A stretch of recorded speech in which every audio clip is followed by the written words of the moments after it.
Hello, in today's video we're going to be looking at the cycle function in Logic Pro 10 and exactly what that is. So what is it? A cycle range or a cycle function is just something that helps you in Logic to create a small section of your project for you to record or to play back, and it kind of works in a loop function.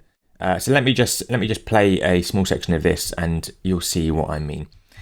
Okay, so the shortcut for this is C, and if you're really paying attention, you can see here that this yellow bar just appeared. So if I press it again, it takes it away. So grayed out means it's not on, and yellow means it is on.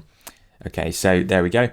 So let's just play this through, and what it should do is start here at bar 61, and then loop through to bar 65, and then come all the way back to the beginning of 61.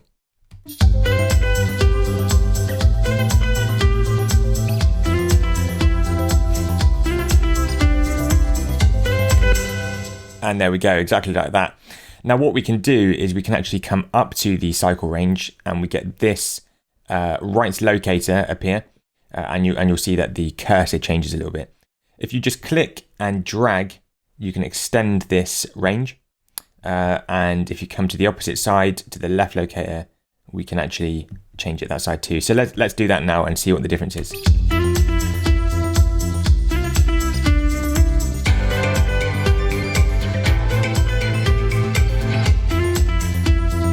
So that there you can see, so we're actually between two different blocks of regions, right?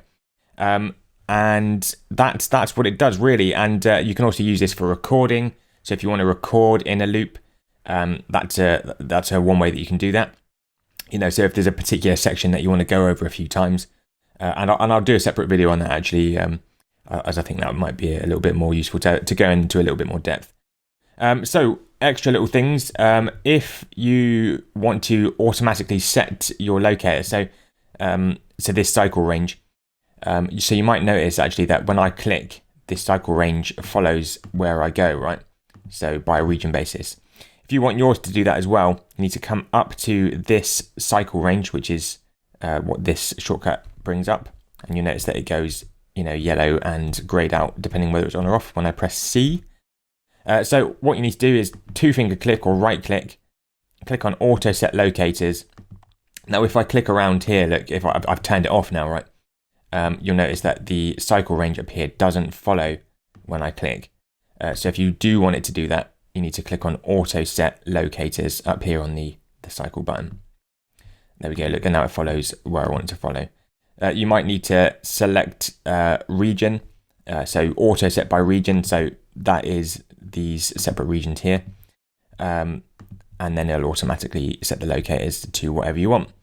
There are a couple of others here. So by note selection, so if we go into the notes in the piano roll, if we just go ahead and shorten this one a second, and you'll notice that so I've shortened this one, and you'll notice up here this is now shorter, whereas if I click this note, it gets to be bigger again.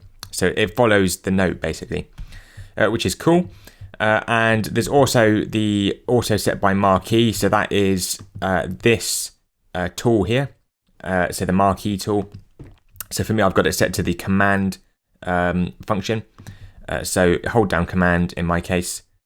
And if I drag across, you see how the cycle range changes with whichever Marquee selection I go for. So that's pretty cool. So there you go. So it's a bit of a quick whistle stop of what cycle range does, but hopefully that helps. And I'll do a separate video on recording with this, because I think it'd be better to have a little bit more explanation on that. So keep your eyes out for that. If you like this video, give me a thumbs up, and if you want to see more videos like this, hit that subscribe button. And thanks for watching.